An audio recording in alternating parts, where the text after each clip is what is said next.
Sa eksklusibong panayam kay Representative Nicanor Briones ng Agricultural Sector Alliance of the Philippines o AGA Party List, ay nanawagan ito para sa sapat na distribusyon ng bakuna para sa African Swine Fever o ASF hindi lamang sa Batangas kundi pati na rin sa iba pang lalawigan. Pagbabahagi pa ni Briones, nagpapasalamat siya sa inisyatibong dala ng pamahalaan sa aprobasyon ng bakuna para sa higit na 600,000 baboy. Aniya kinakailangan ito ng mga apektadong bayan lalo na ang lugar sa Batangas na nakakaranas ng ASF outbreak na siyang nakakaapekto rin sa industriya ng pagbababoy. May outbreak doon sa isang maliit na bayan ng Lubo ay parang aabot na sa 10,000 ang namatay na baboy. So kung tutusin, mas malaki ang tama sa ibang bayan. Kaya na marami na ang talagang natatakot at nahihirapan. Katunayan, ang presyo ng baboy sa Batangas, bumagsak na ang inahin. Ang gusto na mamimili, 2,000-3,000 piso na lang. Dagdag pa ni Briones, labis na nahihirapan ang mga magbababoy sa Batangas dahil sa ASF outbreak. Paglilinaw niya, sa kabila nito, nakikipag-ugnayan din ang kanilang partido sa mga ahensyang nangangasiwa sa sektor ng pagkain at agrikultura. Ayon sa kanilang pagpupulong, gagawing prioridad sa bakuna ang mga lugar na idedeklarang nasa ilalim ng state of calamity bunsod ng ASF. Paglilinaw niya, bagamat mayroong kakulangan sa bakuna, mas mainam na unahin ang paghahandog ng libreng bakuna para sa mga backyard racers upang maibsan ang gastusin at masuportahan ang mga maliit na magbababoy.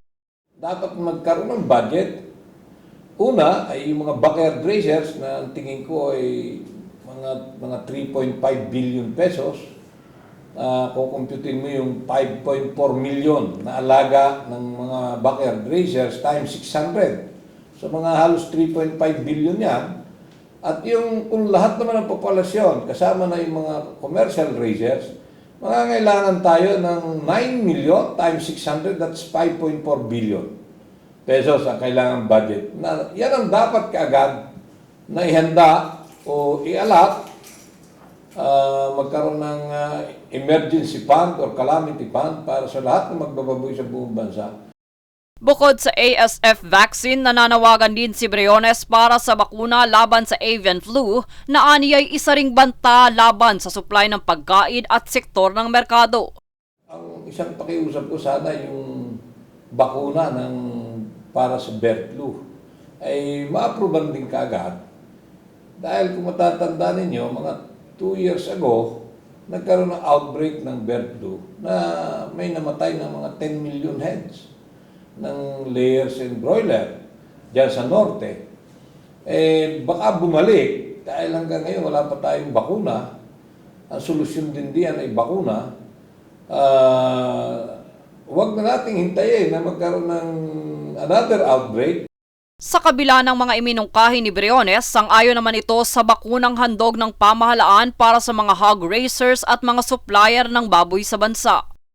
Dito ipinabatid niyang umaasa ang sektor ng agrikultura sa aksyong isasagawa ng gobyerno upang sugpuin ang kaso ng ASF maging ng avian flu. Suggest natin na itong 2025 ay talagang masigurado na mayroong budget para sa bakuna ng ASF at bird flu. Pero ang pinakamabilis mag-declare ng state of emergency or state of calamity. Dahil meron naman tayong pondo talaga na pwedeng kuhanin kapag may mga kalamidad. Ay ito'y mas matinding kalamidad to na tumatama sa magbababoy at maging sa mga poultry raisers. Jade Buhoy, nag-uulat para sa One Media Network.